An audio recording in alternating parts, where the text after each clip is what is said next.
Hello and welcome back to the Red Path. Today, I'm having a discussion with Dan Brooke from Hellstorm Wargaming. Dan, how are you doing, mate? Yeah, good, thank you, and thank you for having me as well. Oh, my pleasure. So, just for anyone who's watching and doesn't know about Hellstorm, which by this point you really should, why don't you give us a little rundown about what Hellstorm is and how you got involved in it? Yeah, sure. So Hellstorm Wargaming is a bat rep channel mainly for 40k in Sheffield, North England, and we've got around about, I'd say, 10, 12 members that will help out with bat reps and stuff like that. The main man in charge is Mikey. Hellstorm Mikey, who's always on YouTube trying to create all sorts of content during the pandemic to keep people busy or interested, whilst the rest of us are all sat at home twiddling our thumbs, waiting to get gaming again. But I believe he's been around for about 5 years. He started it, or a couple of years. Don't test me on that. And if Mikey does listen to this back, my history of Hellstorm will not go down well. Well, I'll be up front with you. He sent me an email that I had to sign a waiver form, a release to be allowed to talk to you. And oh wow! Yeah, this has got to be forwarded to him, and he's going to have his team of crack lawyers go over it. And well, that'll be Tom then. So I'm sure there'll be some memes in that or something. Yeah, no. I did chat to Mikey like when I first asked you if you'd be interested in coming on, because with it being his brand. Yeah, exactly. It's his brand. He needs to make sure that I'm representing it because I'm part of the team. So I fully get why you want to have a little pre-listen, a little pre-check. Honestly, he didn't do any of that. But out of good grace, I'm probably going to give him the link, a couple of days early, just in case he wants to give it a once over. So, Mikey, if you're listening early, you're a top bloke.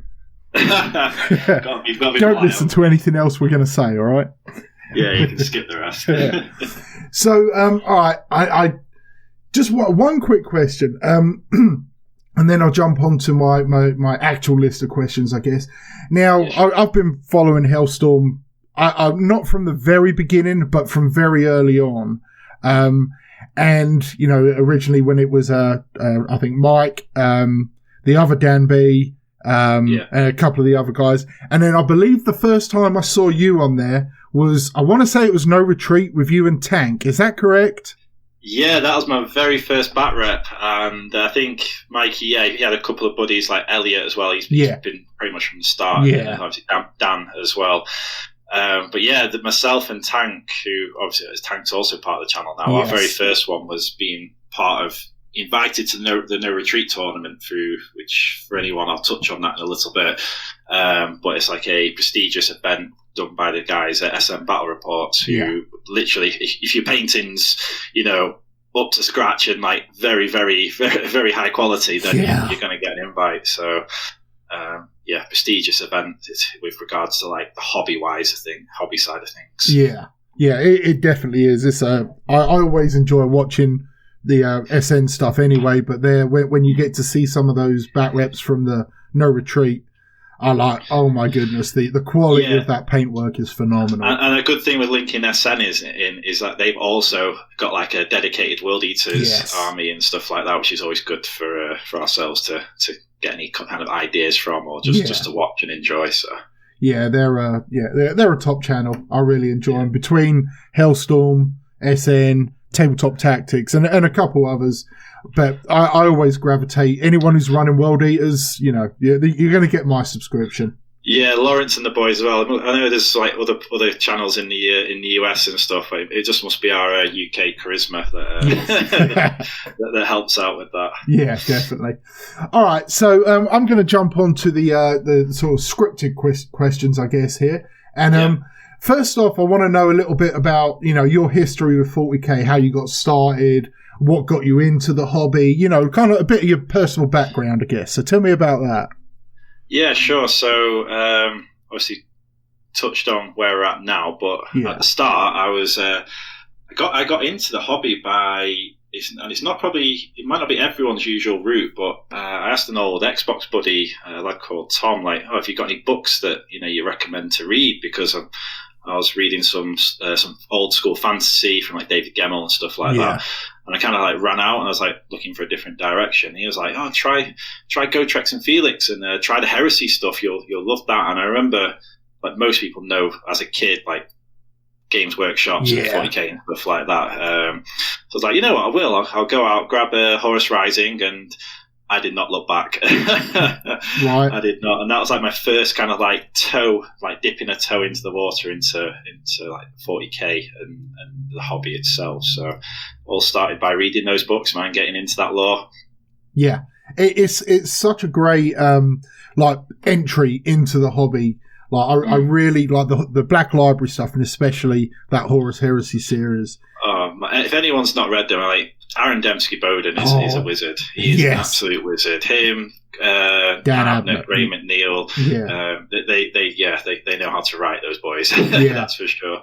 Yeah. So it got really from just getting into the books, and then you kind of, as you buy the books, don't you? You're kind of going into your local gaming store and you're chatting with the manager, and before you know it, the manager's like full on got you down the rabbit hole. Yeah. That's what happened. Just a quick little chat. Now he's like one of my best mates now as well. So it shows what can happen in the hobby. You know, it's a crazy thing. I mean, at the end of the day, it's a great business model from them because you go in exactly like you said, because you want to pick up a book. You want to, you just want to look at the cool things that are in the shop window, and then suddenly you're like, well, I guess I'm working overtime for the next month because I absolutely need this. and need this in my life. And I'll tell you what my first model was that I purchased. Go on. It was one of the Knights. The Knights were just out, and me and my original gaming buddies were like, right, we're going to have to each buy a Knight. We're going to get a little tournament going, like a little mini custom rules going on, and we're just going to battle each other and see how many engine kills we can get and stuff like that. So that's literally how it started. Went for probably one of the biggest models at the time in the range, and got all the paints and all that. I was in his back pocket at that point. They get you and they never let go. That's it. Well, okay, so that tells us a little about about how you got into it and your first model, your first kind of army there. But what about the World Eaters? What brought you into playing with as well? I know they're not your main army or your only army for sure, but you're obviously a fan. What got you into them? Yeah, I'm definitely not like on the competitive like a Don Hewson here, but with regards to like the army itself and like knowing how to use it and stuff, I really, again, back with the original gaming group that I started playing the hobby with, again, and linking it with the books and the lore, the 30k battles, space power armor on power armor. I got into 7th edition Heresy. So, and again, when we started, there wasn't that many. There was all the legions and stuff. You could obviously custom paint and stuff, but there wasn't many Primarchs. So it was the 4 of us, and we all wanted to have a Primarch with our legion because they're absolutely crazy. Who wouldn't? And I won't lie, like my first love because of the lore was Space Wolves and how they act and how they interact with each other. I absolutely loved that. Yeah. But they didn't have Leman Russ at the time. So one of my buddies got Salamanders, Vulcan was out, and there's no other loyal Primarchs. So we kind of like, well, what we got, there's Comrade, there was Fulgrim, and it was Angron. I was like, well, World Eaters, Space Wolves, they're, the Valka Fenraka are very similar in how aggressive they are and stuff like that. And I just thought, well, I'll just happily jump ship and let's get onto the World Eaters. Let's get the nails biting, and that's how I got my first army, was buying Angron, buying Kharn from Forge World, and then just slowly building the force up. So even though I bought the Knight as the big first model, I didn't really venture into Knights. That was just like a little bit of fun. Yeah. The World Eaters were how I started to play and learn the game itself and start to like kind of the ins and outs of 7th edition at the time. Anyway. And just having the power armor battles, that's kind of like what we envisioned from the books and that we wanted to see on the tabletop, basically, was like, just power armor going into power armor and reliving some of the scenes and parts of the book and the lore onto the tabletop, which is what we wanted to do. Yeah, well, that's the magic of the game, ain't it? The sort of the visual narrative or the mental narrative you build up when playing. So, moving away from that a little bit, let's dive a little bit more into your actual competitive play. Your 40k competitive gaming. What was it that took you from, as you've talked about, playing with your mates in like your local gaming group and thinking, you know what, I want to, do some ITC. I want to, develop as a good, strong player. What brought you there? Tank. Okay. Literally. It was Tank. In my local gaming store, we were kind of like, we always did like doubles and stuff like that, and we had someone couldn't make it and Tank was in the store, and I believe the store manager told him, message down on Facebook, you can talk about what you're doing, and then the next minute, my inbox is lighting up. He's like, what have you got? Okay, what synergies? You can do this, you can do that. I was like, whoa, I've not even thought of kind of like this kind of stuff in my world. Like different, because at 7th they had like the set detachments, which if you had that detachment, you got like certain buffs for being in that detachment, not just like command points like we do now. You got all sorts of different things, like maybe advancing charges, I know there was the Forge World one with the crib disc where you could get out of your vehicle and charge, which you couldn't do in 7th. You could only either stay in and hope you don't blow up or whatnot, or you get out and you cross your fingers basically. So he fully introduced me onto like the competitive side of things and how to like optimize your stuff and optimize your gaming and learn and just look into the synergies a bit more and try and be a bit more clever and think about how you're building your lists. Okay, so that's pretty interesting. For anyone listening, Tank obviously wrote the winning list for the Elvin Open recently, didn't he? So he did, and I've had a little helping hand with him on that as well. So he's given me some credit. So I'm not just kind of like tooting my own horn here. He has been on a few interviews and said it. But we really good friends, obviously from that introduction. We just kept in touch, kept tinkering like what we can do. Let's try a tournament out. That'd be cool. And we both went off. We went, and that straight down that rabbit hole. We continued, and from there we just built up a really good friendship. And we hang out, play at local gaming stores or at each other's houses with our setups, and that's awesome. And he basically just like, let's go to, I think the first tournament I ever went to was in Derby, which is, again, my geography of the UK is going to be terrible. I think that's around like Nottingham, set like middle of the UK. Yeah. And that was it. It kind of like a couple of us went down, got the weekend there, and that was it. I went with, what did I go with? I think I took Black Legion, Okay. And they had like my World Eater models in that list. I was just like chucking everything together to see what I can do. But I had a Baden and the Terminator bomb that could come in wartime, plasma Terminators and stuff like that. So and didn't do too well. Not gonna lie, a bit wet behind the ears.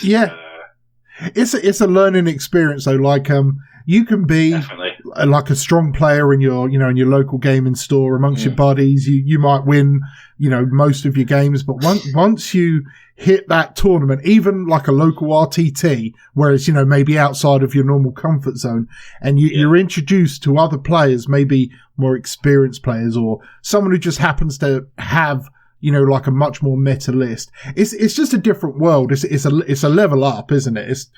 You're facing the next boss. Yeah, it definitely is, and I wouldn't want to. I'd recommend everyone to kind of try it and take like your army, your World Eaters, or whatever you take fancy at that point that you're building towards. I'd definitely give it a whirl, because some of the best games I've had playing 40k are at tournaments against some of like the best players in like especially the UK or even the world with some of the tournaments I've gone to. Yeah. And you can mess up. Like, I'm not going to, like, as I mentioned before, I'm definitely not like a Don Hewson or a Nick. Like, I'd see myself, and I had like 3-2, 4-1 is like kind of my average at tournaments with my armies. But sometimes when you just go with a fresh idea and it just doesn't work, you can have a horrible weekend. But like, you got to get back on that saddle and give it another go, or just tweak it and change it. Just get the reps in. Yeah, you really have to.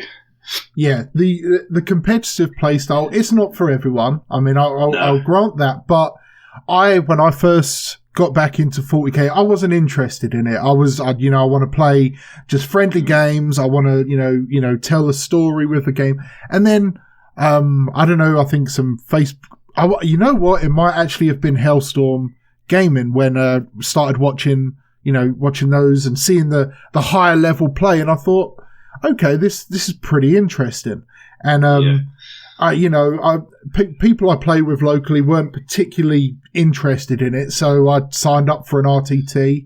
And off you went. Yeah, and I loved it, and I got my ass handed to me. I took Pure World Eaters. I mean, I didn't do terribly in the games themselves, but I lost. Yeah. I think I went 2 for 1. 1 for 2. And you got a win there. Yeah, and RTT like 3. That's acceptable. Yeah, but like my losses were pretty bad losses. I mean, there was the victory I got in my first one, I think, was against someone who it was also their first tournament and possibly their first game of 40k, quite frankly. But after that, I was like, okay, how can I do better next time? And then after that time, how can I do better again? And the way you think about the game, it's because there's always the stigma of the win at all costs, like the whack play, and it's not that. It's how can I do better? How can I give my opponent the honor of, if they beat me, it was a hard match, and if I beat them, it was a good win for me. Like, yeah. I think some of the best players do get like the whack tag unfairly kind of added to, attached to them, because from what I found and what advice I give to people wanting to go to tournaments, like the best players, whilst they may do you over and absolutely crush you with how they play the game, how they're thinking 3 turns ahead of where they want their army to be and stuff like that, you will learn a lot from them. And I always found I bumped into the whack players further into the middle of the tournament. Say if you're at GT or something, you kind of around the middle, you've maybe won 2, lost 2, and you got that final game trying to push for that 3-2 record or something like that. That's when you can really get bump into those kind of games and stuff like that. But again, I wouldn't. I touched on this in a bit, but I wouldn't put that off anyone, because the experience in the whole is you just got to be yourself when you're playing there and just be honest and just play list and just try, and if it does come across like that, just ignore it and just play to how you always play. Basically, just don't change because you're in a tournament. You're trying to get the win. Just have fun with it, basically. Yeah, absolutely. Like everything I've heard from from other YouTube channels and people is a lot of the very best 40k players, like your Nick Nanavati or your Don Hooson or Jim Vessel, any of the consensus I hear is that these players, yes, they will wreck you in a game. They will walk all over you, but afterwards, they'll hold your hand whilst they're doing it. Yeah. And in a lot of cases, I think it was Sean Naden talking once, where he was like, if I'm playing someone who's newer to the game or is obviously not going to challenge me, I will turn it down a bit. I will help them out. I'll talk them through. I mean, I'll still win, but I'm not gonna stomp someone just because I can. And it's like, I don't know what kind of music you're into and what you grew up on, but I'm a big metalhead, and for me, as a teenager and as a younger man, when you're in the mosh pit, you knock someone down, but you pick them back up afterwards, right? I've been in a few mosh pits myself, right? You just do that, don't you? Or if someone knocks you over, everyone around the pit or whatever's picking you back up, and that's what the guys do there in the scene. I don't know how it is over there in the US, because the UK is so small compared to you guys with the area and stuff and where tournaments being held. But I'm quite lucky in Manchester where we've got Element Games, which is a huge kind of hobby stockist, but they also have the gaming centre, which can hold GTs up to I think up to about 90 odd people, maybe 100. Okay. And because of how small the UK is, we get the best of the best. Anthony Chews, your Manny. Maliks, your Manny, your Harrisons, and all these other people that are just as good, that are aiming for like Team England or practicing or trying out for Team England, are there every single time. And it's not like once a month where you might, and again, I don't know how it is in the US with getting like all the best players going to like every single GT every month, sorry. You can have all these guys turning up twice a month at Element. Right. And you're just like in there learning and just like honing your own skills and like learning your list whilst also learning from these guys as well, which is cool because you get to hang out, chat with them, and really like make those friendships, which is always good. I think that's very much almost not, I wouldn't say a UK meta thing, because there's certainly aspects of that here, but it tends to be in like where there's several large urban areas or population, like California's probably got like its own kind of sub meta. I believe like certain parts of Canada may have it, around the Toronto area, because there's a lot of strong players in, if we're up north of the border. And, I'm guessing on the East Coast, like that kind of New York, New Jersey, up to Boston, there's probably like where if you want to go to a GT and it's an hour, maybe 2 hour drive, whereas then there's areas like where I'm in, where if I want to go to just a rogue trader, I've got an hour and a half drive. I'm not GTing every month, so. Yeah. There's go ahead, mate. No, it just shows like, from what exactly what you say there, like you might not be able to get to every event or every big event. So that's kind of like with regards to myself, like you just learn kind of like so much from these kind of tournaments if you can get to them. Yeah. It's a no-brainer really for me. If you want to get into the competitive side, like find a place where you can go and have like multiple tournaments and just like familiarize with the location, the people that turn up, and you will make some great friends. Like I say, like some people I've met now who I call close friends, like Tank, like really close friends. So I've done from going to these events, going on adventures and stuff like that. So yeah. Couldn't recommend it enough, basically. Yeah, I've been a strong proponent of competitive 40k, and for anyone listening, obviously when it's safe in wherever you are in the world, we've got. I'm not playing anything outside of a couple games with some buddies who I'm around at work with anyway.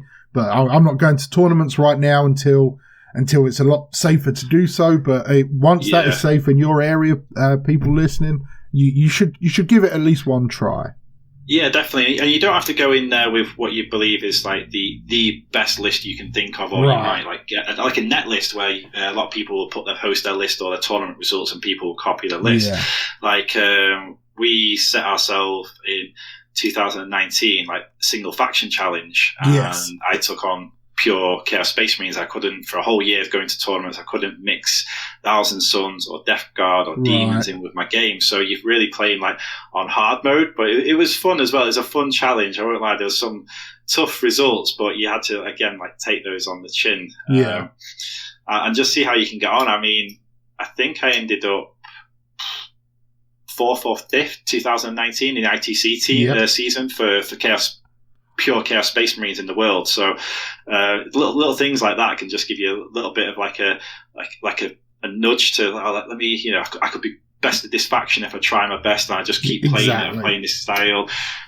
Or you can go the other route, which is something I also love to do, which is painting and trying to just go and enjoy the hobby side of it. So going getting the best painted awards and stuff like that, which is another thing I highly recommend, because standing up in front of everyone, having your name called out at like Warhammer World, it's pretty cool when you have your picture taken. I won't lie, and your army's been voted the best one there. So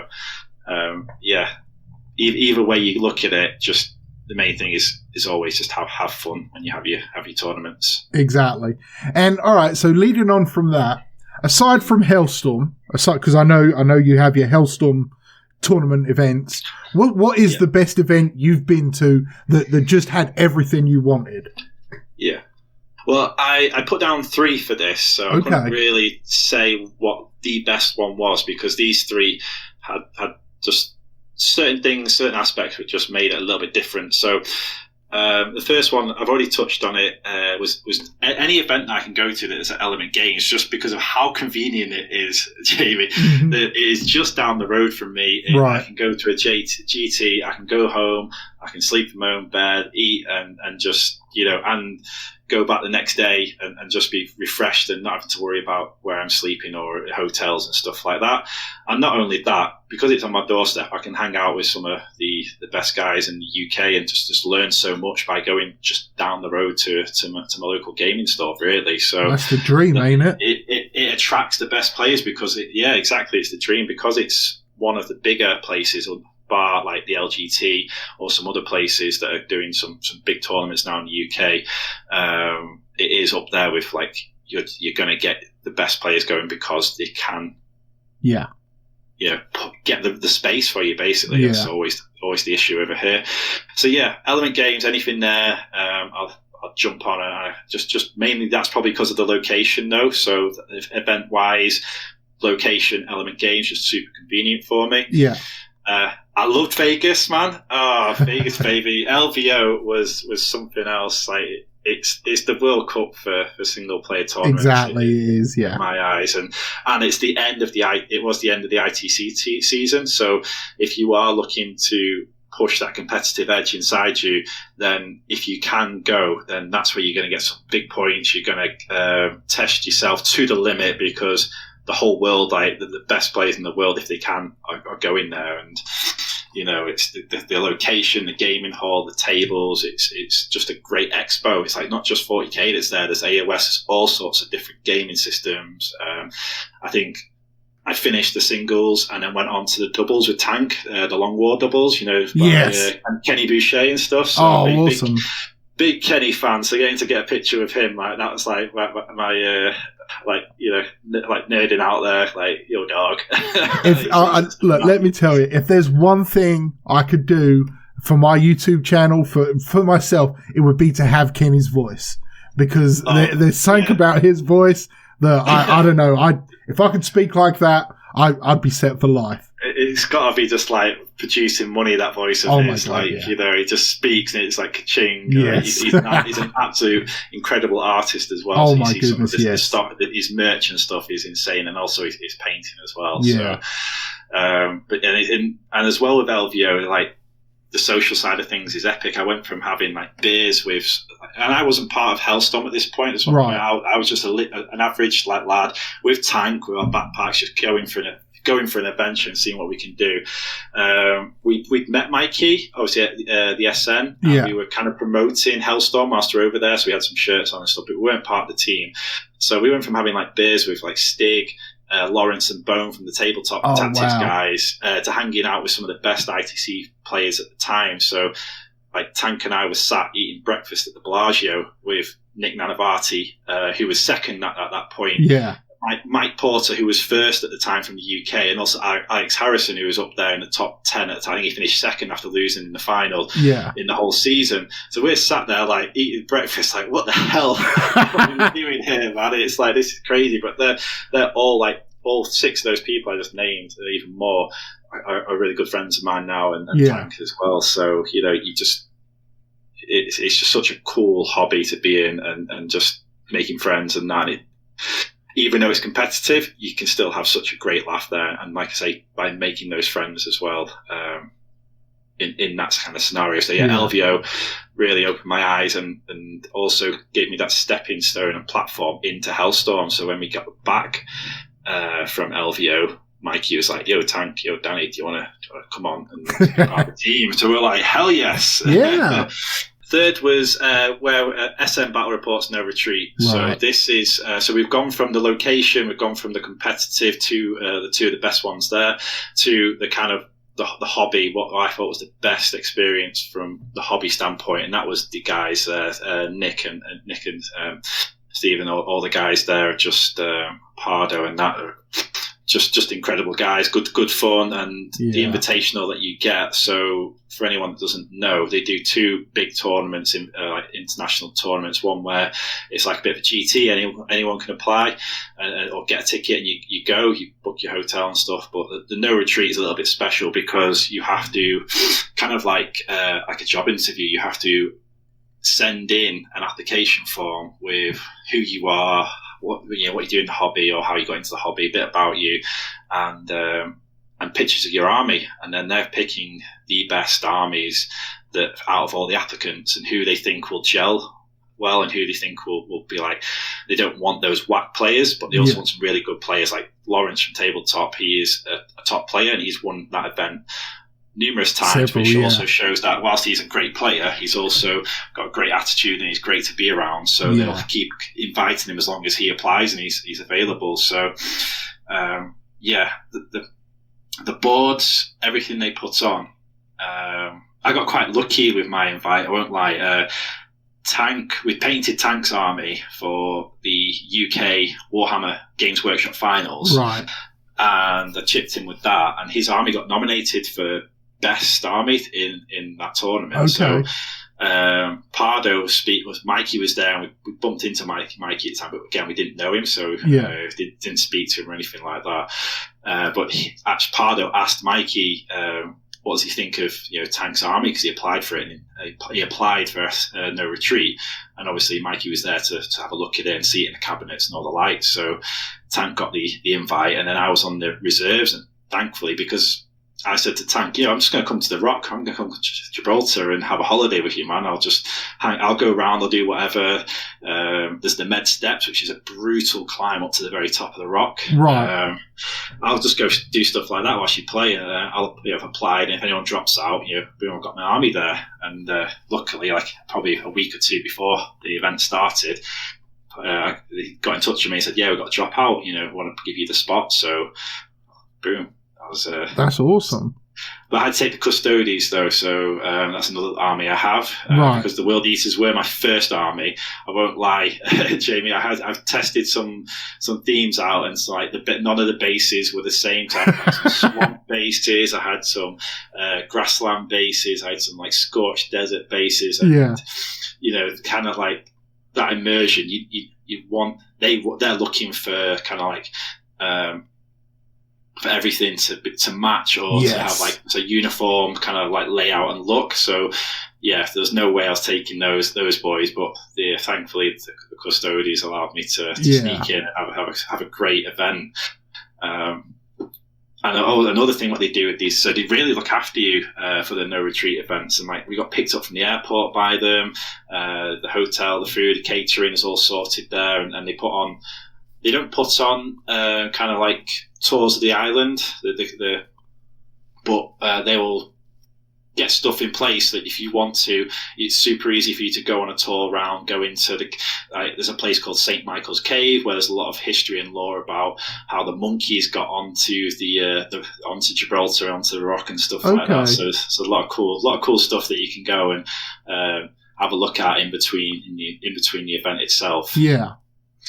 It's I've always been a fan of SN, and I want to say it was possibly that video, the first video on Hellstorm, which had you and Tank in it, and that kind of brought me into to SN as well. And man, I'll tell you something about that. I was such a nervous wreck, and Mikey can confirm this. When I'm not good with being up in front of groups of people, or just in front of people I don't really know. So knowing in the back of my head, and that's eased as I've been doing more and more back reps, I've become more comfortable with it, and hopefully people will see that when they enjoy the content we create. Yeah. But that very first moment, I was like a shivering wreck. I was feeling like heart palpitations. I had a proper sweat on, and even though we had the aircon on and everything, I was stuttering away. I was freaking out. I couldn't think of anything to do with my list, and I'm pretty sure if you can go back and watch that,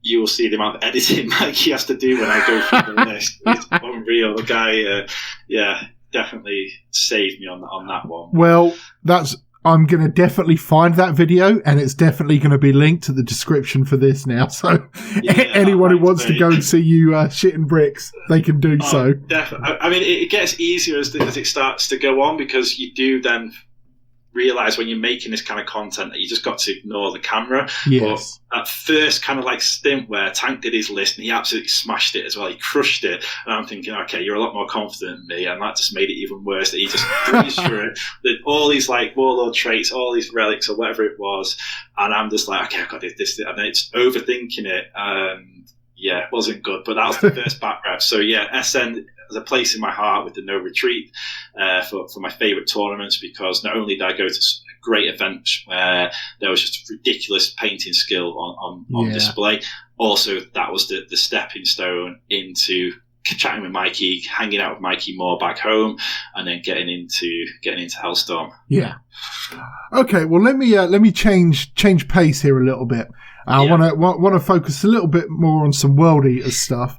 So let me ask you. You know, obviously you're a competitive player. You're a hobbyist. You love the game. What would it take to get you to play a pure World Eaters list, or even a majority World Eaters list? You know, with some word bearers, allies, or demons, or something, as your main ITC army for, you know, when it's appropriate to do so. You know, this season, next season, whenever. What would you need from a codex, from a model selection, any of that stuff? What would you want, Dan? I just need this goddamn pandemic to end. That is all I need, guys, because as I mentioned earlier, I like to set myself a challenge, and with the 2019 season, obviously 2020 was a write-off. Yeah.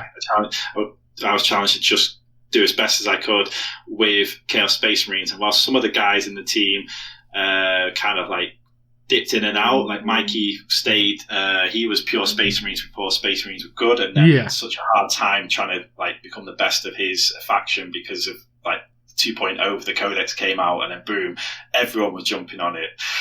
But for me, having that challenge really made it interesting, and it's what I want to do again. So we set it for 2020 that I would take World Eaters. He challenged me. He's like, Dan, he knew I was painting my Custodians just as a hobby love, because that's what gets me those hobby like painting tokens that I mentioned, is the Custodians. I put like a lot of time and effort into that.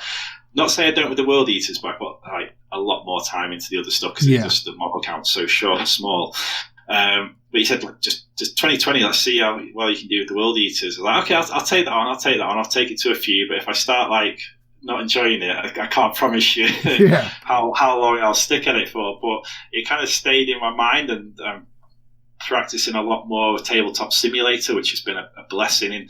And I'm practicing a lot more just corn lists. So some of the bat reps, people aren't happy when you mix in like different legions with different marks of chaos and stuff like that. And even though you try and say you're trying to make it a little bit competitive, like Endless Cacophony is so good. And I know you've spoken about that previously, so I've listened like some of the vids you got on YouTube as well, and like it's so good. Like it's crazy not to take it. So yes, I understand. When you get in that competitive mind frame, trying to not include stuff that is maximizing your chances of winning is really, really hard. So you've got to like go from scratch and like start again from like the drawing board, so to speak. So yeah, it's not going to take much, mate. I'm hopefully going to be adding some new units as soon as that Codex drops, and need to see what's going on there. Absolutely. Because it freaks me out and it drives me insane that Space Marines, even the old school Space Marines, have 2 wounds, and we're sat here. One. I know. The pain is real. It's I understand. And you know, talking about the upcoming Codex, like I'm just so hesitant to spend any money on anything because, like, I've got plenty of hobby work I need to be doing. Don't get me wrong, but every 40k player, everyone listening to this, they feel that, you know, that burning in their pocket. It's like, I want to buy some plastic crack. I want to buy, you know, a brass scorpion, or I want to buy a new squad of, I want to kit bash some awesome berserkers. We've all got something that we want. We need that kind of adrenaline rush from buying something. And I'm not, because I don't know what direction I want to take my list in. You've got no idea what's going to be good other than 2 wounds. But it's possible that, Berserkers lose their fight twice ability. I'm going to run Berserkers no matter what, but it will change the way I play them, like what sort of transports I bring, what HQs I bring. It's The only thing we've got at the moment is the compendium where we can look at Forge World stuff. So I grabbed a couple of Blood Slaughterers. They're painted. They're going to be coming when I can get over to the studio. They're probably going to be in the list, ready to go against Mikey or whoever. It probably will be Mikey because we can't have too many people in the studio. So that's like something looking at like what we can pick from there. But I think we're going to touch on it in a moment. Yeah. But there's some stuff that. I've got my World Eater army is very. It's got a mix of the 30k scheme, and then slowly, like the Berserkers start to either paint or their armor red, or it's just the blood that covers the blue. So I've got like my Berserkers. I've got like the red shoulder pads with the white, everything else on their armor. I've got a lot of blue and white, and I've got some full red models. Yeah. So it's kind of like a good like a war band more than a legion. Yeah, which is how it should be, really. But there's not that many spiky bits because the nostalgia was getting into 30k. It wasn't that much. So I've got the Indomitus box set under my bed, and the Marines in there. I'm wanting to make them into something like Warp Talons or some more Raptors. They're there waiting to be built, and they've been sat there since the box set came out. The only thing I did was unwrap it to get the rule book, and then it stayed under there. So there's plans for the World Eaters for sure, and to hopefully get them into tournaments later on in the year. Yeah. But just need to see what's going on. Yeah. Well, look, I don't know. You may not have caught this video, but I've put out basically an open invitation challenge for this ITC season for everyone, and this is regardless of it if you intentionally enter it or not. But anyone who runs a pure, and it's got to be 100% pure, World Eaters list at the end of this season, so, February next year, basically, I'm going to find who the number one pure World Eaters player was, and they're going to win the honor of the Bloody Hand. It's just like a meme thing, but we are going to declare the greatest World Eaters champion. That doesn't matter. You could come nowhere, in the grand scheme of things, depending on how a Codex goes for us. Maybe World Eaters will end up being a Broken Iron Hands faction. We don't know. Yeah. But I don't care myself. I don't care about where I place, overall ITC or USA Chaos Space Marines. All I care about is my goal this year is to race to the top as the best World Eaters player. Just so I don't know. That's for me. So, Dan, that's an honor as well for World Eaters to have the bloody hands. So, or a human, isn't it? So, who's the lady? Latara Saren. Yeah, she's got it. She's there, like an absolute badass in the law. Yeah. Never actually says, apart from like the memes may state it, but she never actually states in the books via is it the Ursula's Claw? Yeah. Says that. However, it's still cool to see those memes come out. Oh yeah. And then there's Khan like with the big puppy eyes, like completely off the script, off the law, but he's like in love with her. Yeah. Yeah, it's an honour to have. So whoever gets that from you would be a true World Eater. Yeah, for sure. It's bragging rights, and that's that's all that matters to me. But that's it. So like when I did the Chaos Space Marine, sorry to go ahead. A bit of a tangent. I would have people coming up to me in events going, "I'm going to knock," because for a while I was UK number one Chaos Space Marine player, but because we streamed the LGT and didn't take part, the person who was second got such a ginormous buttload of points from being like 2 and 3 at that event. Yeah. Overtook me, and I could never get them. I could never overtake them after that because of either bad luck at events or just not having the bigger event to try waiting to draw you up those points back. Yeah, so.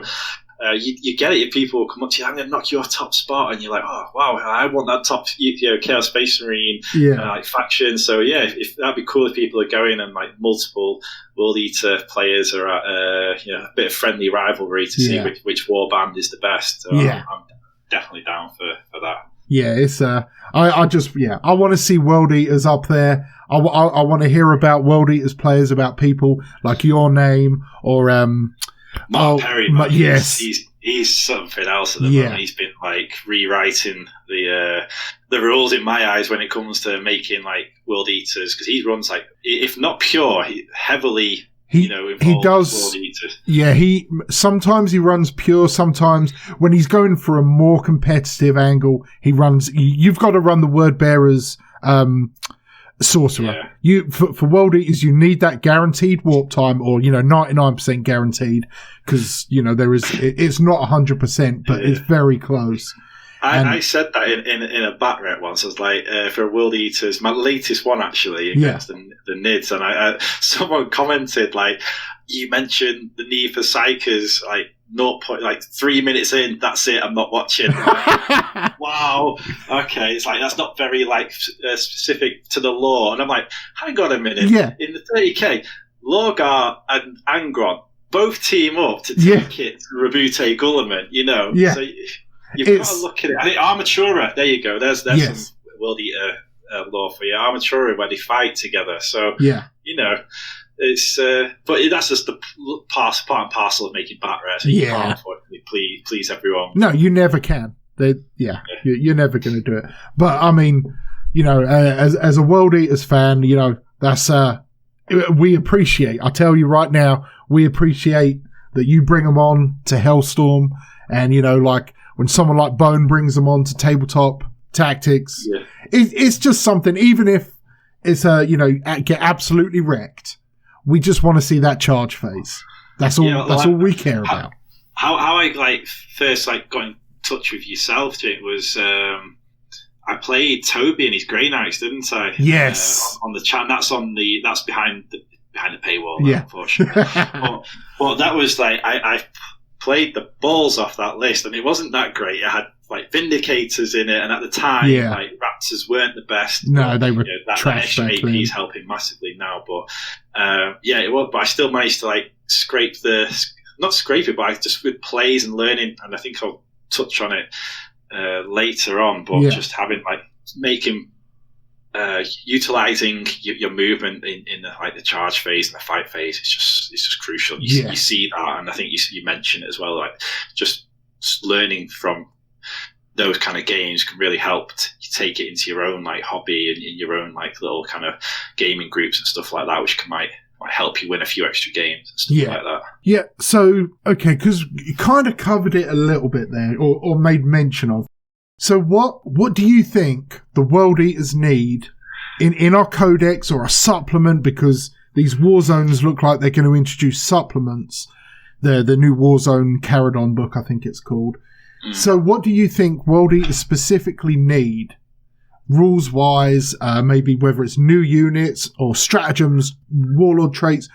What do you think we need that's going to boost us beyond just add 20 attacks per Berzerker? Because Berzerker, and we mentioned the wounds as well. Yes, of course. That's going to be huge as well. But stratagems wise, I think in Psychic Awakening we got some really good stratagems in my eyes. I think some of the stuff we've got in there is really, really kind of positive and good for the World Eaters, and it makes you, and I've used them quite a lot in the bat reps, it does give you an extra little bit of armory in your arsenal to use in the games, like the 6-inch kill main burn, 6-inch consolidation after you fight. And if we do keep the fight twice or even fight 3 times with the stratagem, you're going piling in 3, consolidating 6, piling in 3, consolidating 6, piling in 3 again. And I'm going to mention it later on as well. Don't just because it's 3 CP, it could be huge. Getting an extra 9 inches to nowadays wrap a tank or something that might shoot at you, and that's when the 2 wounds will come in as well. Really handy, because whilst that was great in 8th, that emergency, that's escape stratagem that you can emergency have now, disembark. Yeah. Where you can fall back and shoot. fall back through models, and as long as you don't finish an engagement range, you don't die. So that makes it a little bit tricky with tri-pointing or kind of like trapping units, like foot troop units and stuff like that. But if you can still get, if you're playing against them, God forbid, a guard player who, and you've got not like a Chimera or a Lehman Russ there, especially if we do get the 2 wounds and stuff like that, trapping that vehicle to then beat it up in its own and not being able to get shot at, because being able to move through our models really kind of like, oh yes, this unit with our Berzerkers was safe for a turn, just got to get through the fight phase or get charged and deal with that, and then we can run amok later on. Now they're just moving straight through it. So it makes it a little bit trickier with how we play our play styles and what we should be looking to prioritize with our targeting and like what we're thinking about when we're making those plays, or like 2-3 steps ahead. So there's stratagems are great. That's what we've got. I think they need to flip the Slaanesh and the Slaanesh stuff, like the demons advance and charge. Right. We really need that. We should be having, for me, we should be having that. Yes, we should be running up the board, advancing, charging. It is in my eyes how, like, you read the books, he's just chasing after anything. They're on giving it full beans, or they're on doing something, but they're always like rage incarnate. It makes more sense for me that we should have that. So maybe as a rule, like going on to the rules side or what we're missing, definitely having that over what I'd take that all day. Yes. That's what I'd like to see anyway. I agree. There's a need for mobility, whether it's advance and charge or like the 3d6 charge, or guaranteed 6 on one of the dice in a charge. Every other Legion has this stuff, doesn't it? With regards to getting the charges off, whereas we've got great stratagems, but we're missing just like one of those. That crucial, like that, changing it to a 6 is bonkers. Basically. Oh yeah, it's so good. And I have tried that before, and I know how clutch that can come in. So just like you said, the stratagems on that, and I think one last thing I think we could do with as a Legion, and maybe another, like having some invulns on our fast attacks, like Raptors in 30k. I built my Raptors to have storm shields. Convert that into 40k. You can't take them, and you can't. What it gave you in Heresy was a 5-up invuln in the fight phase, I believe, and a 6-up in shooting invuln, which just made them last a little bit longer. So having something like that, maybe, but I can't see that really happening. But something I think, and they are taking a lot of inspiration from how the gameplay is playing on a whole, is from AOS and how our Khorne stuff works in AOS. With the prayers now, we've got Dark Apostle that does the odd prayer, but man, the slaughter priests in that game system can just dish out more, and that's what we're missing in the psychic phase by not having that aspect in our lists. Is the ability to pump out an extra couple of mortal wounds here, there, and everywhere in that phase to then soften up the targets in the shooting phase, to then make the charge phase and fight phase a little bit easier for us. Being able to make prayers where we can pray to Khorne, and something, whether that's just an extra help with the save or an extra move, like warp time, stuff like that, where we have a whole different set of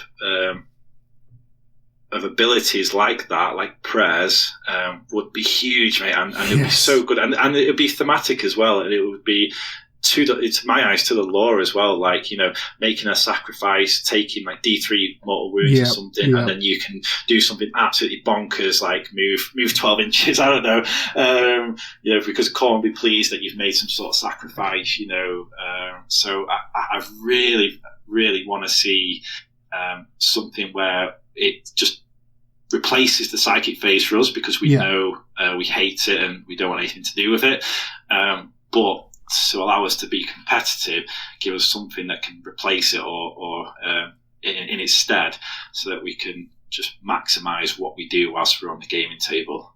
Yeah, and, something I've run into talking about that very point, regarding replacing the psychic phase. I hear, well, Tau and Necrons, they don't get a psychic phase. And I'm like, well, okay, but Tau, now I know they're in a bad place right now, but they get, was it Monkar and Kion? So they get like free shenanigans, I believe, in their movement phase. Necrons get the Veil of Time, or the one where they teleport. They get things that maybe they're not game winning or critical, but they get ways around. They have occasional access to a deny the witch type deal, just like we do. But we don't, other than prayers, which every Chaos Legion gets. We don't have that blood prayer, that blood sacrifice, the exact thing you're talking about. And whether they implement it as a in the movement phase, deal D3 mortal wounds to one of your units and enact this prayer to Khorne or something, Definitely, yeah. Like you could have a squad of cultists within 6, yes, like D6 of them, and something like crazy would happen. Yeah, that's what I want to see, because and if you look at the new codexes, like Necrons are getting stuff that are like dishing out mortal wounds, but aren't psychic related. So you can't really do anything. You can't react to those. You just literally, okay, I'm just going to sweep my models off the board here. And Tau, whilst you say they're not in a good place competitively, you still pretty much get an extra shooting phase in the charge when you get in charge. So it's still charging Tau is still, whilst Tau aren't great, I still don't want to do it. There's still a hard counter for us. Really hard counter for us. Yeah, really hard. So. Okay, like let's drill down a little bit. I know we've obviously talked about the 2 wounds, especially on Berzerkers. Is there anything else you would like to see for Berzerkers particularly? Let's imagine GW finally does the unthinkable and says, look, we're new Berzerkers. You don't have to kit bash anymore. 20 years in the making. Yeah. 1999. Yeah, they're legally old enough to drink, even in the United States, even in the, the crazy Protestant United States where everything is taboo. They can drink alcohol over here. What do you think they need? Whether it's weapon options, stat changes, what would you like to see our Berzerkers? What path should they go down? Yeah, so the easy answer is again, we talk about the 2 wounds there, but I like the weapon option. I like the chain axes and the chain swords at the moment because of what we have with our stratagems. Yeah, being able to get an extra AP on those too is really good and something to think about as well when you're in the charge phase, fight phase. And you want to make sure something dies, basically. Yes. So we have some good stratagems there to help with our weapons. I don't think they need anything else because they're like 2 weapons that you'd expect like a fast-moving, crazy guy to pick up. It's not like a cumbersome, power fist. The champion can have that one. It's lore-wise and fluff-wise. I think what we have fits weapon-wise for Berzerkers. But having access to advance and charge, if that's not part of our Legion trait, then I would accept a stratagem. I would pay 2 CP for a clutch coming out of a transport, like a Rhino, getting that moving out, advancing, and then just hitting the heart of the enemy lines with like a big unit of Berzerkers, obviously 8, and going crazy is what they kind of need, I think. What about? Sorry, go ahead, mate. Yeah. No, you go. So, all right, I agree with you. I love the chain axe chain sword combo. Has been I delved into pistol axe for a little while, but I've been a strong advocate for the sword axe combo, and that's just I know like yourself, you have a lot of yours already built with pistol sword and stuff, and that's we play with the models we've got. But for me, even though we absolutely dominate in volume of attacks because we just have a ridiculous amount of attacks. We're pretty accurate, 3-up weapon skill, and then we have access to a lot of rerolls, whether it's the Exalted Champion for wounds or it's Khan or a Lord for hits. We get the volume and the accuracy. And with the stratagem, we can, AP2 is pretty good. Like, it forces invols in a lot of common, against a lot of units that 3 up to a 5 up. So it's not like a waste of efficiency. However, given the strong change in the meta with two wound loyalist marines, I think, in my opinion, we need access to either a stratagem or like a prayer or something, even if it's a temporary buff for 2 damage weaponry. Now, not necessarily every attack, but like 6s, unmodified 6s to wound, deal 2 damage. Oh, like like bloodletters. Yes, yeah, exactly, like that. Yeah, like that. Or even something like 1 model per 8 unit per 8 can take a great axe, like a double-handed axe, which does 2 or 3 damage. Because one challenge I've found, and recently this is more theory hammer than actual playing on the tabletop, but I've tried it out a couple of times, like against myself, basically. Playing, we do what we can in the pandemic. Exactly, right? But is playing because I run MSU Berzerkers, like squads of 5. I've got a claw and a chainsword, and then axes and chainsaws. You're hitting those big, whether it's your Mortarian or a knight or Guilliman or anything that if you're attacking it, you've got to kill it. Otherwise, you've just thrown away 100 points or 110 points, whatever it might be. And every link in the chain works until we hit that damage. Because I think a prayer would be really good with that, like right? Something clutch, where it's not adding too much to a berserker unit that within another legion would benefit even more. Okay, yes. You want to keep the berserkers mainly in the world eater, so something where a world eater prayer could help with like that double damage or something. Okay, I didn't think of that until you mentioned it, and that kind of like popped into my head, because you will start seeing people like trying to just sneak them off, and whilst it does happen, maximizing world eaters abilities is what we want, isn't it? So I think that either a stratagem or a press, I agree with you that locking it within world eaters is for me necessary, because through 8th edition, Berzerkers have always been a solid unit for chaos, but they were a much more solid unit early on as an Alpha Legion, where you could, put a blob of 20 on the front lines of the enemy, turn 1 charge, or, they've always been better with somebody else. Yeah. Not necessarily. It was the same with for Alpha Legion with Noise Marines, when you had that ability to put them in like that. What's the stratagem called now? I should know. Play Alpha Legion. Infiltrate or no? I know what. Yeah.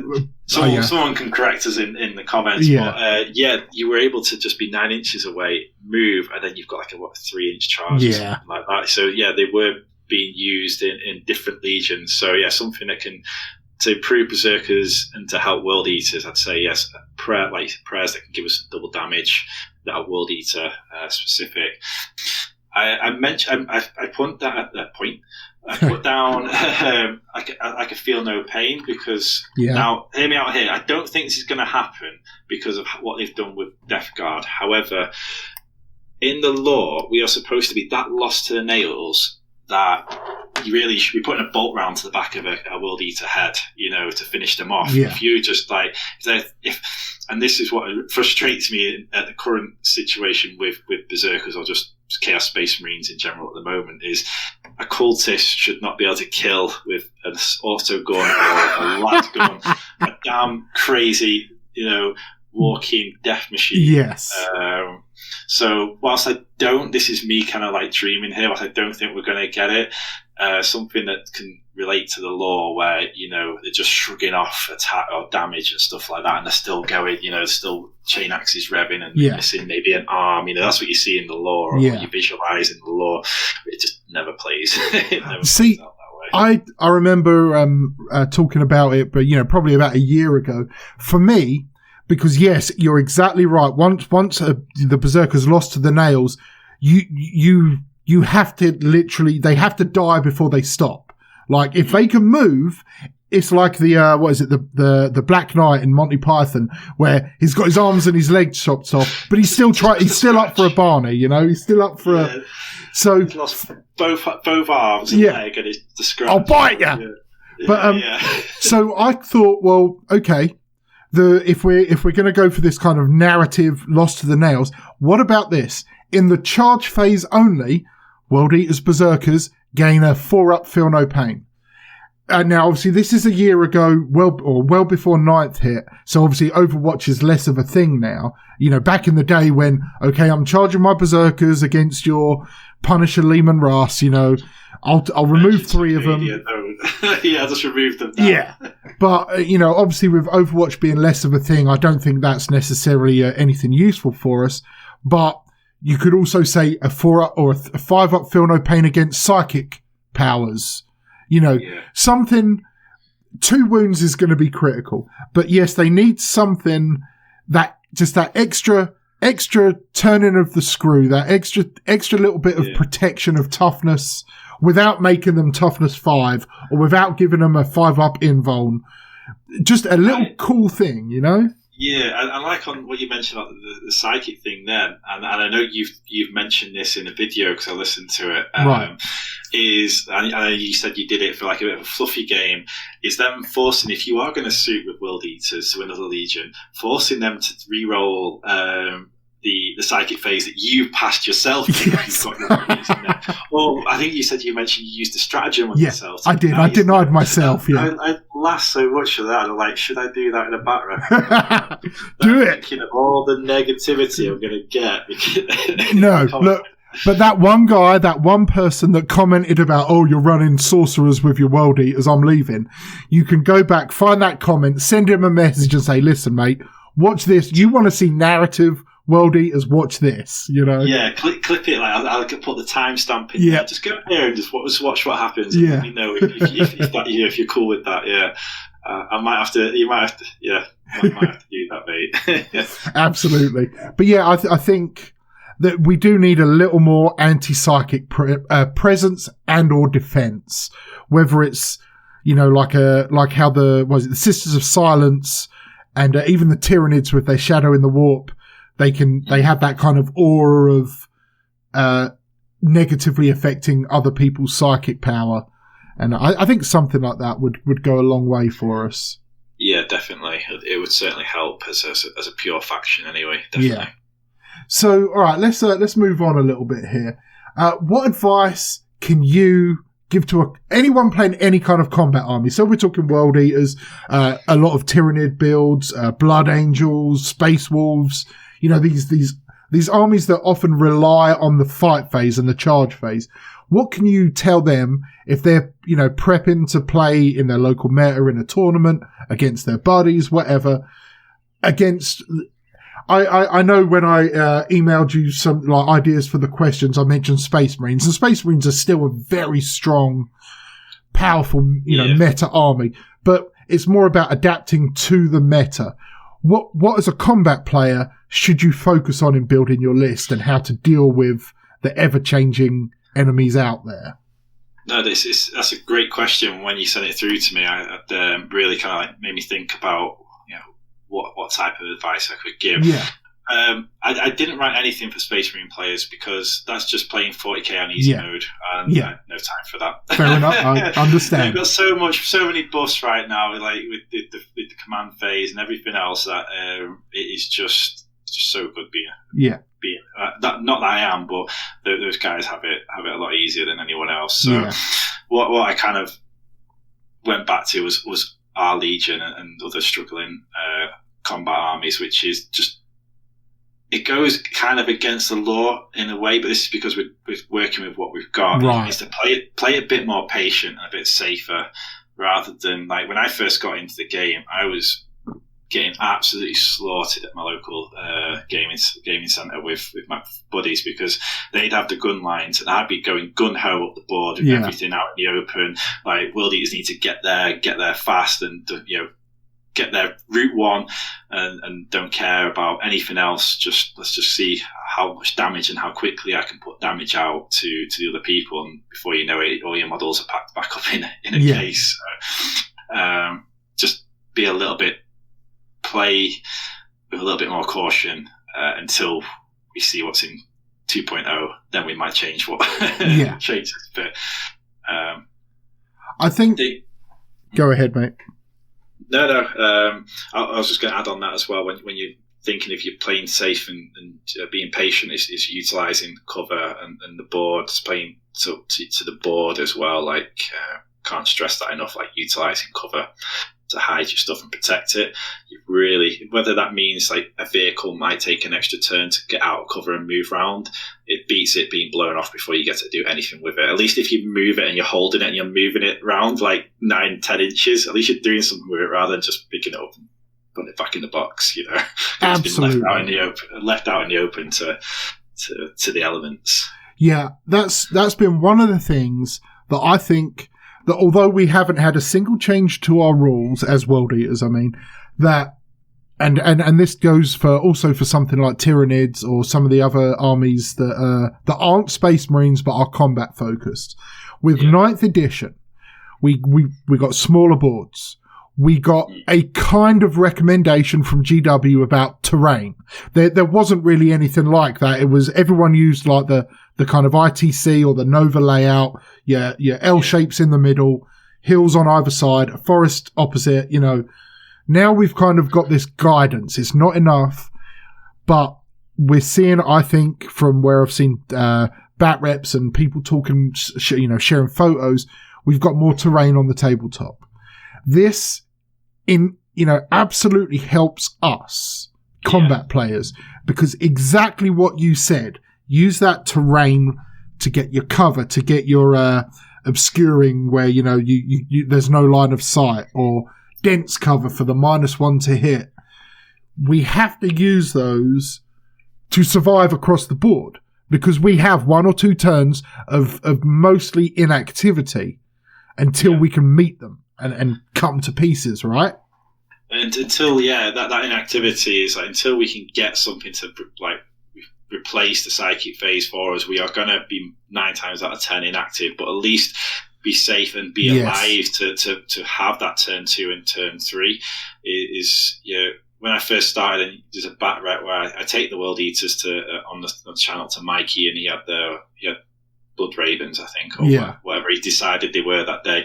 And I just wasn't paying attention with my deployment, and like a bit wet behind the ears. And I just put everything out in the open, and like boom, that died, boom, that died, boom, that died. I'm, okay, I've got like 1,200 points, turn 1 to go.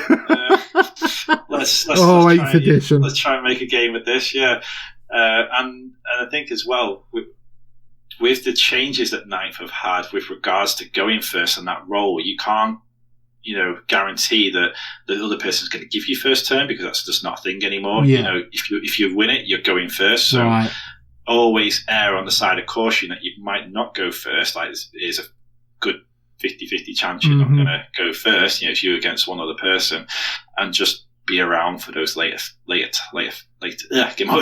turns. Yes. I definitely, something I advocate in whenever I'm kind of talking tactics is I build my lists to go second, or to be able to go second or first. Obviously, any World Eaters list can go first, because you're moving, and if you're playing competitively, you're moving into a safe hiding position for the first maybe 2 turns, before you get that combat. But I try and make sure I've got everything either in reserves or in transports, rhinos or even a land raider sometimes. And those things can be easily positioned behind an obscuring piece of terrain. So yes, I might lose a rhino, or I might take some damage, but that's mitigated. And then if, by going second and having to deal with an enemy shooting phase, make their shooting phase suck. And that comes in the way you build your list, right? And your use of strategic reserves.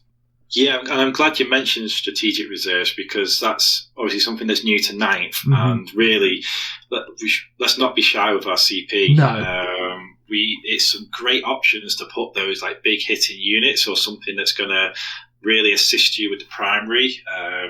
I'm looking at, like, I think you might have mentioned it as well, like the Blood Slaughterers, like 1 or 2 of those having a lord nearby that's protected, Yep. that can buff their charge even further. 6-inch charge. They move well, but because they're a big unit, Yeah. like, again, we go back to that cover and protecting yourself in the deployment stage. Plop in a couple of CP to keep those boys off to one side for a turn or two. Can really pay dividends later on, and just have like that cool model that you want to play with available to you. Yeah. If someone misplays and like bully, they can be there to also like bully a unit if your opponent has left an area like kind of like a unit out of position, where if you get the boys in from the side of the table, from that strategic reserves, it just gives you an extra element and an extra kind of weapon to utilize and go forward and catch your opponent off guard. I think. Yeah, the strategic reserves it's great for us. Like I've got, I've probably got like 20 different lists on my battle scribe right now, but the ones that are, if I ever get to take to, especially more like an RTT for some practice sort of high level gaming, I generally am using a combination of native deep strike, like with Terminators and stuff, and put in those big punchy units, whether it's shooting stuff or chargy stuff. It's going in reserves, and then I'm going to have my, like my Raptors on the tabletop and, some Rhinos or something like that. Yeah. But that protection.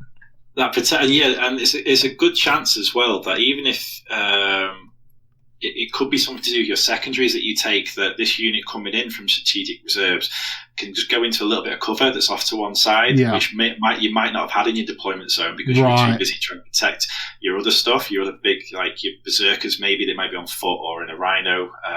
So being able to just pop in, get your engage on all fronts, or go, have a unit that's going to drop down, a small unit that's going to come in and deploy scramblers for you or something like that. It doesn't have to. We don't have to. Whilst we are a very, in the law, Achille army, we butcher everything, like in all our kind of like, in the Great Crusade, we were just slaughtering planets and stuff like that.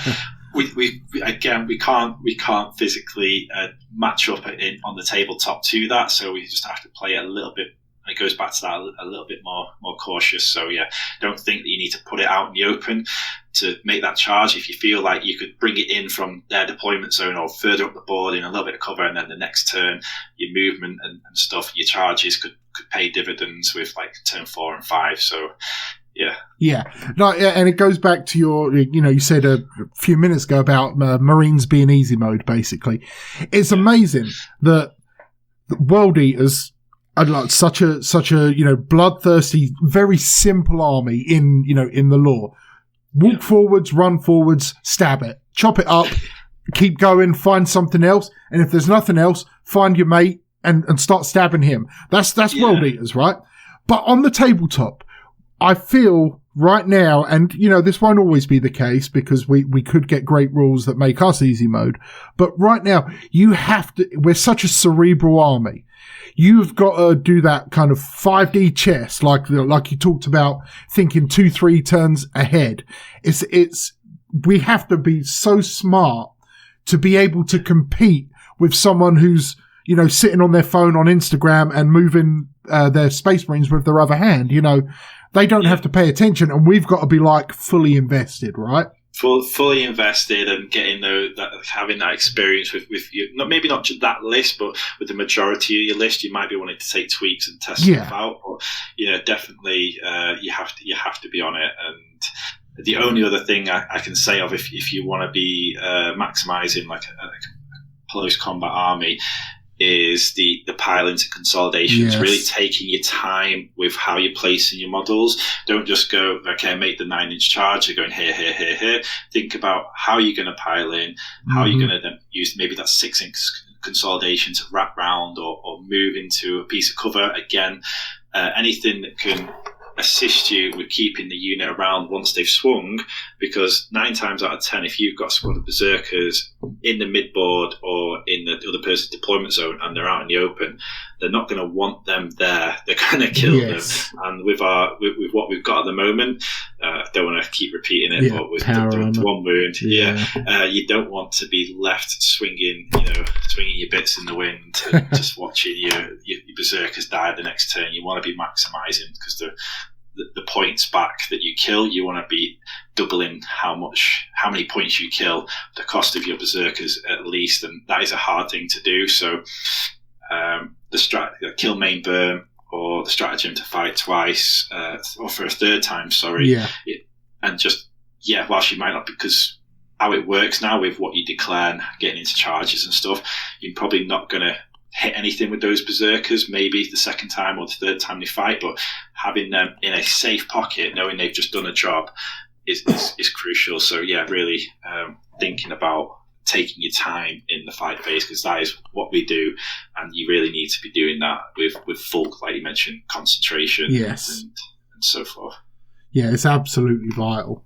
So, okay, where do you think, or where do you hope rather, that 9th edition, and we're talking competitively here, like the meta, I guess, where would you like to see 9th edition go? Do you think it's, obviously this is COVID once this is over and done with, but do you think 40k competitively is going to carry on growing? Or are we just going to see kind of like the end of 8th edition, where it was Marines, just everybody playing Marines, and you either played Marines or you didn't impact the scoreboard, basically? Where do you want to see it go? It's hard to say, and looking at some of the codexes that come out, like Necrons, there's so much play now with those guys, and only losing a couple of wounds a phase and stuff like that. That's what we want our bigs bloodthirsters to be doing. I know there's the Exalted that loses 8, but 8's just too much when you've got a massive Catan, or something that's only losing 3. You're kind of we need it to be on a little bit more on par with that, so you can just survive, because you can do with enough shenanigans from Sisters, you could lose 8 wounds in the movement phase by shooting as they drop down, and then it's dead because they just rinse and repeat in the shooting phase. So it's tricky, and I think and it's hard to say where it's going, but I think that what's going on with Tabletop Simulator at the moment, if no one knows what that is, it is how we got everyone in the competitive and the kind of the teams. I know Team UK, and they're doing a hell of a lot of practice with Tabletop Simulator. I think probably most of the guys in the US are as well. It really helps to have a quick game with your mates, or with someone who's practicing a competitive list, and you're fine-tuning a lot more. So I think we're going to see people go into events with a lot more experience with their list, because you're going to be able to, I could play you from the other side of the pond, we could talk about through and go through mistakes, or something that you could think about, you should have done this at this stage, and okay, yes, I can take that on board, and that advice on board. So I think we're going to get some really good competitive play, because of, whilst there's no tournaments, I think people are going to be able to practice a lot more, because whereas no one would have looked at Tabletop Simulator before, a lot of people are adding that into their gaming experience, and getting that kind of the reps under their belt with their armies and stuff. And I know I've been able to catch up with a few friends at least by playing it, and I'm thoroughly enjoying it. So Tabletop Simulator, keeping that on and fine-tuning lists is something I see. Yeah, that's interesting you say that, because we obviously had our TTS event a couple weeks ago, and we've got another one planned, a big World Eater versus World Eater battle for charity, coming up in sort of mid-April, I'm guessing, in about a month's time. But I'm also, this is currently in our the channel Discord, trying to get a TTS league going. Now, the community seems to be favouring a kind of narrative, fluffier league, which that's fine. I don't know if we're going to do Crusade or anything, but I myself, I haven't played TTS. I've obviously commentated on it, but as soon as I get time, I'm going to learn it, because I'm not going to get real games in, and I need a game. I've got I've just got to make that leap, and I've got all the assets. I've built a list in there. It's just finding the time to sit down and learn what buttons to press in the game. We've got to get our hobby fix, haven't we? Yes. Somewhere or another with this pandemic, and that's why Tabletop Simulator has been so good for everyone in that respect. I think, like you mentioned with the Discord, people are a bit more leaning towards the Crusade kind of side of things. Yeah. We're going to get a lot more new people, I reckon, in the competitive community. I honestly think it will grow and continue to grow because it's helping out the casual players' experience. So competitive games from their own home. So you might be thinking, I don't really like the idea of going to a competitive tournament scene. However, Tabletop Simulator, I've got my models, I've got what I would have taken or what I'm currently building or painting, and I can play someone I don't know, and then I can kind of see how it goes and see how it's completely different. It's not the same, playing on Tabletop Simulator. It has its pros, it has its cons, but it certainly can help someone get a little bit of a taste for if they might like that. And if that person might go, actually, I quite enjoyed that competitive game with someone I didn't know. We got on really well. It's not going to happen every time. You might get someone who's blank, but it might just push them to get that first tournament ticket. Definitely for me, I think it's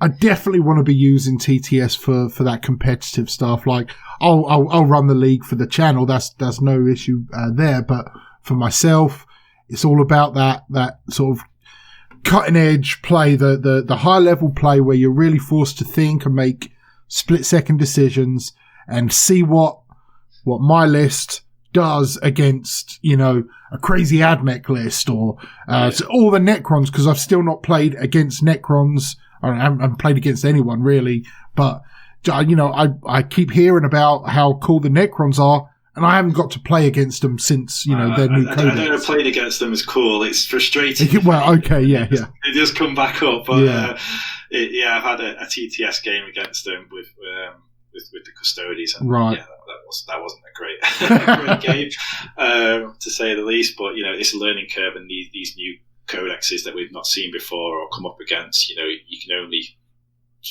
go up against them in like your local gaming store or the tournaments. But Tabletop Simulator is helping you to get that exposure to them. You can right now I know I need to tweak or change things, because whilst I can't guarantee I'm going to come up against this exact list, if these Necrons are as good as I believe they are, you just look at what Richard Siegel's been doing with them, there's a good chance you're going to play against someone with them. So you have to have that knowledge or something in your list that can help you counter those builds, basically.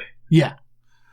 Okay, well let's go on to pretty much my last question here, and we're just going to completely, we're going to get away from the competitive stuff. And look, Dan, of all the lore that you're aware of, what is your favourite bit of World Eaters lore? Like, what's the coolest thing the World Eaters have done, in your opinion? Oh, mate, I'm actually smiling right now as we discuss this, because I couldn't just name one. Again, I just couldn't. So, okay. First and foremost is one that I incorporate into games I have, and that is Khan and his kill counter in his visor. Yes! I absolutely love this. And if you see my original, because I got the Forge World model and the new model now, my original model, his base has all the kill markings. Yeah. So like 1, 2, 3, 5, and then of every kill, every skull. So not like a robot, not an AdMech or a Necron, but a physical skull I know he would have picked up from the battlefield. Those markings are on his base to show off, like, yes, he did this to your army last time we played. I've got extra skulls on there from big name characters, like we mentioned the Grey Knights. He took Drago's head. Oh, yeah. Masters. I've got Gazgul Thracker's head on there. He was slain by Khan. And just any kind of like big character or big like event that he took part in your game, adding that on, so when you play your friends again, like I've had it, like my original gaming groups buddies have been like, we've got to go after Khan, we've got to kill Khan, he did this last time, you can't be having those markings on. That's just like, like a peacock's foot in its feathers. It's like, just look what I did here. So that's something that I like that you can incorporate into your games. Is like showing off his trophies and stuff. Yeah. Just teasing your opponent, your friends a little bit, where you can be like, and that's what Khorne wants. Khorne wants people like Khan to be in the thick of the battle. So if they're going after him, that's brilliant, because Khorne will be happy, Khan will be happy, you'd be happy, because you're forcing units over to Khan and having a right old ding dong. So that's like my first one. Right. Another one that I like in the lore is which questions the Forge Worlds team to do this, but the fact that he's unscarred around his face is unscarred. Yes. But the alternative head from the I know is battered beyond belief. Yeah. So that's a bit of a gripe there, rather than a favourite bit of lore. Yeah. That's just something that he is unscarred. His face is not, because he's such a good close combat applicant, and he is just, his abilities are second to none, really, that he's not seen at the edge of a sword or a blade or an axe touch his skin when he's been in gladiatorial pits, which the World Eaters do and stuff like that. So how many times he's faced off against Sigismund when they used to be best mates. Sigismund decided to wrap the Emperor's blade, the blade with chains because of fighting with Khan. Exactly. So to have and they're unhelmeted battles in the gladiatorial pit, so for him not to have a single nick, I think that's pretty cool. That's pretty cool. Now, just let me stop you. Have you read Saturnine yet in the Siege of Terror? I've not. No, I've just read the Siege of Terror. No one's read it. I keep wanting to talk to people about the Siege of Terror. Does it Dembski Bowden that? No, this one's Dan Abnett. I'm pretty sure it is. Yeah, it's Dan Abnett is Saturnine. He released a clip, like a snippet, didn't he? And it was like Khan leaping over, and I'm sure. Yes. Is it Sigismund he fights? Yes. Yeah. So I know they battle, and that's something that's out there, so that's not a spoiler. It's like they've released that. Well, there's not spoiling anyone. There's a quick in I think it's called Templar. It's a Imperial Fists short story. Sigismund remembers his duel with Khan when they were friends, and then in Saturnine, Khan is lost to the nails, and him and Sigismund. Yeah, all right, I'll stop. But you need to read it, mate. You need to read it. All right. I've got two more bits of lore, and then that's me. So, and it kind of talks about the heresy, because that's how I got into the hobby and stuff. So Istvan 3, and it's not a good one for World Eaters players, but it's when Loken impales Khan onto the front of a rhino, and the driver, completely oblivious, just drives off with Khan kicking and screaming. Yeah, and he's found much later on, with the impaled on this rhino, absolutely livid. I thought that's a good fun little bit. Yeah, not a lot of people remember, or because it's just a quick thing that happens. It's like they're in a crater, Loken lifts him up, and then that's it. He's off. Yeah, off he goes. So that's a good bit there that happens in Istvan 3. That I can't remember which book exactly that is, because I believe it's Galaxy in Flames. In Flames, I think so. Yeah. Right. So that's a good one. And the last bit, which is a bit more recent, and I think it might be in Khan's actual standalone book, I'm trying to look on my shelf, is how much of a badass he is when he's taking on a Baden. So in the Red Path. You guys haven't read this. Yeah, it's the Red Path. Yeah, just before the fall of Cadia, he's gripping his chain axe, and he's he's losing himself to the nails, and he's thinking, I can have a Baden, the champion. I've got you, mate. You can do this. You can do this. And the only thing that stops him from going, because they do. I think they do have a bit of a ding dong. They are going to it. I believe, if my memory's correct, does Khorne himself not send a bloodthirster down to stop him? He sends him to get involved and just be not an understudy, but to just take part in the battle for Cadia, and just to let Abaddon run it and go with him to Cadia, and try and entice him to go along, and this is the best for the betterment of the Blood God. You need to do this. And the fact that a bloodthirster appeared in the middle of the fight just to sort this playground little scrap out they're having. It's just, yeah. What about you, Jay? Did any of those tick on like your favourite bits of like? I've literally ticked off about Khan there. Yeah, my favourite bits of lore. But what would you say yours is? Well, as you say that, like, so the Red Path. My channel's called the Red Path. Now, the books, because it's actually like a series of like novellas or short stories. Yeah.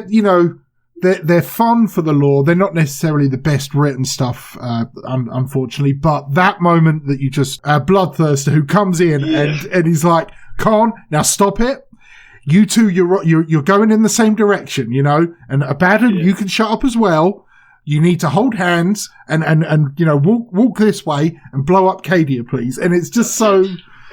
It is. It's not over. If I remember rightly, Khan's still thinking like this isn't over. Like, come on, Abaddon, you've come here and like this was interrupted the offerings for the skull throne. Yeah. Well, he's just killed. He's just killed. I think it's Lozapath, who's like a living saint. And he's just wrecked. A whole bunch of Marines and Guard, and he's just killing everyone. It's a good book if you want to read some blood and slaughter. Oh yeah, it's pure carnage. Sure. And then Abaddon shows up and he's like, "All right, kneel before me. I need you to go and do this." And Khan's like, "You fucking what, mate? Like I ain't." He doesn't kneel to him, does he? No, he fights him. They do fight, and Abaddon is, obviously there's the whole armless Abaddon kind of like memes, but Abaddon and Khan, and it honestly looks like Abaddon is kind of getting the upper hand. But then you think, okay, Khan has literally just slaughtered his way through a planet. So even as an Astartes, he's going to be a bit tired. He needs a bit of a nap, Yeah, and Abaddon, there's room to shout. There's enough kind of hints to say that Abaddon could very well much be a clone of Horus. Yes, that's mentioned in the Legion books. Again, I'm pretty sure it's Dembski Bowden just knocking out the park. If you want to read something that's a little bit different, that's still Chaos Space Marine related, like they talk about his physique and his size. It's just, for him for Khan to go toe to toe to start matching Abaddon is pretty impressive. Abaddon is he's a huge for an Astartes. He's in like relic Terminator plate. He's got a literal Primarch weapon in one hand and a demon sword in the other. He's the favoured of all the Chaos Gods. He's the first murder, isn't it? That's it. Drachnian, the first murder. Yeah. So, and Khan's like, I don't care. Come on, we'll do this. Let's do it right now. He's got his own Primarch weapon, hasn't he? Yeah. So, he's just like, come on. Right, let's do it, mate. And then, the Bloodthirster comes in and he's like, "Stop it, kids. That's enough." Grabs them by the ears and walks them off. This aspect of like our chat and for your video and stuff, it's like, how when I'm at a tournament, I will go deep into the lore, and if I find someone that's just as like down that rabbit hole as I am, you can just like what we are doing now. You can just go back and forth. Oh God, yeah! Before you know it, you've got 30 minutes left, and you still got. I know, right? And I'm aware of the time here, and I want to wrap it up. But yeah, it's like you could just chat forever, and it's like, well, I've got to make my movement face. Sorry, mate. I'll stop. But yeah, we'll grab a beer afterwards and we'll continue. Exactly right. Well, look. On that note, Dan, because we've been recording for almost 2 hours at this point. So, and there was you got some good editing then. Yeah, I know, right? I might just say sod it and just throw it up like it is. Nah, but yeah, we were saying it probably won't take more than half an hour to record, but apparently not. Didn't we? Yeah. All right, mate. Well, look, we're gonna roll this up here, and I just want to thank you very much. Is there anything you want to close with, direct to people listening to, Hellstorm and anything like that? Anything you want to throw up at the end? Yeah, I want to definitely thank you for giving me this opportunity to have a chat with you and to take the time to just go through everything like World Eaters and just have a bit of a chat and also I hope people will take some insight from this and some take a bit of guidance and learning. I don't say like a Mark Perry in the competitive tournament scene, but Mikey and some of like Tank and that will vouch that I kind of know what I'm talking about when it comes to playing the game. So I hope this can be certainly some nuggets, and if you want to see some cool plays, you want to go over to the channel and watch our World Eater or Chaos Space Marine, where I've got decent amount of World Eaters playing against NIDs, and there's some big brain plays at the end with what to do when you fail morale and stuff. I know what you're talking about there, and I love that moment. It's epic. It blew Mikey's mind. So, and again, stuff like that just helps us to win those, because that was quite clutch. So I don't want to spoil that, but if you've got the time, please.